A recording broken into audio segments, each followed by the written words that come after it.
Bonjour à tous et bienvenue dans cette nouvelle vidéo.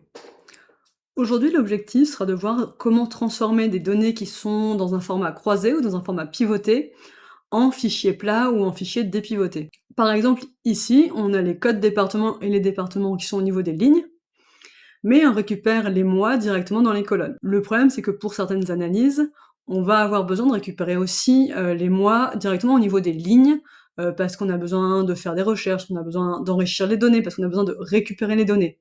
Donc on a pas mal de situations où avoir les données sous format croisé, comme c'est le cas ici, c'est pas pratique. Et là, le problème, c'est que les données sont sous format croisé, et en plus, elles ne sont pas dynamiques. Si c'était un TCD, on pourrait tout simplement double-cliquer sur le total, et en l'occurrence ici, non, c'est vraiment des données qui sont directement en valeur dans le fichier. Donc quand on a ce type de données, souvent c'est assez compliqué, très fastidieux, très source d'erreur de tout repasser en format plat.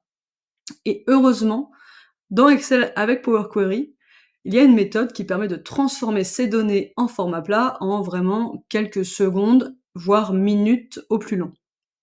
Donc pour pouvoir transformer cela, ma première étape, ça va être de créer le fichier dans lequel je veux récupérer les données dépivotées. Donc je vais tout simplement créer le fichier, que je vais nommer quantité par mois et département dépivoté. Donc ça, ce sera le fichier dans lequel j'aurai mes données à la fin, une fois qu'elles auront été corrigées. Donc la première étape, idéalement, c'est de transformer les données sources en tableau structuré. C'est pas quelque chose d'obligatoire, simplement, c'est une bonne habitude à prendre. Donc ma première étape, c'est de faire CTRL-L, et donc ça crée automatiquement le tableau. Mon tableau comporte des en-têtes, et j'indique OK. Donc mes données sont déjà converties sous format table, ça c'est parfait, j'enregistre mon fichier. Donc, et du coup, au niveau du fichier final, je peux aller dans Données, obtenir les données, à partir d'un fichier et à partir d'un classeur Excel. Donc je vais récupérer le fichier source dans lequel j'ai les données sous format pivoté. Donc ça c'est intéressant, vous pouvez aussi le rencontrer. Il me dit que la connexion est impossible, tout simplement parce qu'en fait le fichier est déjà ouvert sur mon PC. Donc je vais lui dire que j'annule, et je vais tout simplement aller fermer ce fichier qui en l'occurrence ne me sert pas. Donc maintenant que j'ai fermé le fichier source au niveau de mon PC, je peux retourner dans Données, obtenir les données à partir d'un fichier et à partir d'un classeur Excel, et je vais récupérer la source d'information. Ici, je récupère deux informations, soit la feuille, donc si vous n'avez pas converti les données sous format de tableau structuré, c'est ce que vous allez avoir, et vous pouvez simplement cliquer sur Transformer les données. Soit vous avez déjà converti sous format de tableau structuré, et donc il faut sélectionner ce tableau-là et aller dans Transformer les données. Si vous voulez avoir plus d'informations sur l'intérêt des tableaux structurés, je vais vous mettre le lien de la vidéo sur ce sujet dans la description. Donc dans Power Query, je récupère directement tout ce que j'ai en données, et je vais déjà renommer ma requête, puisqu'ici il a nommé la requête du même nom que le tableau. Donc j'aurais pu tout simplement nommer le tableau en amont, ce que je n'avais pas fait. Et là, comme je ne l'ai pas fait, bah, je vais indiquer que c'est quantité par département.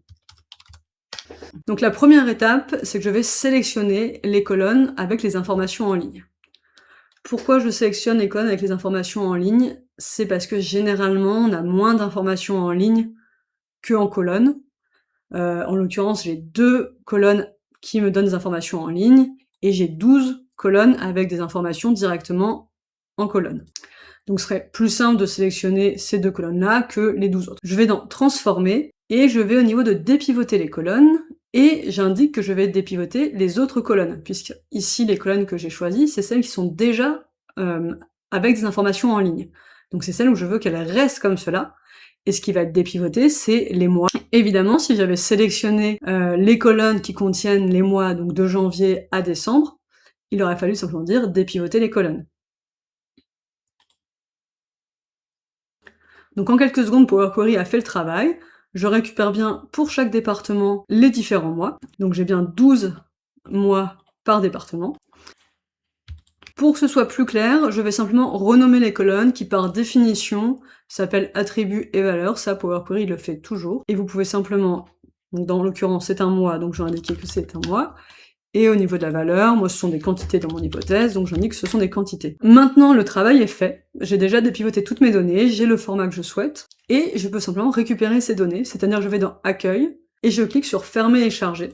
Donc une fois les données chargées, je récupère un tableau, nommé avec le même libellé que la requête, quantité par département, et toutes mes données sont bien dans le format plat que j'attendais. Donc ça, c'est vraiment un usage rapide et facile de Power Query, qui est un module d'Excel qui est accessible déjà depuis plusieurs versions d'Excel, donc normalement à partir de la version 2016 d'Excel, vous avez Power Query et vous pouvez l'utiliser sans vraiment de difficulté.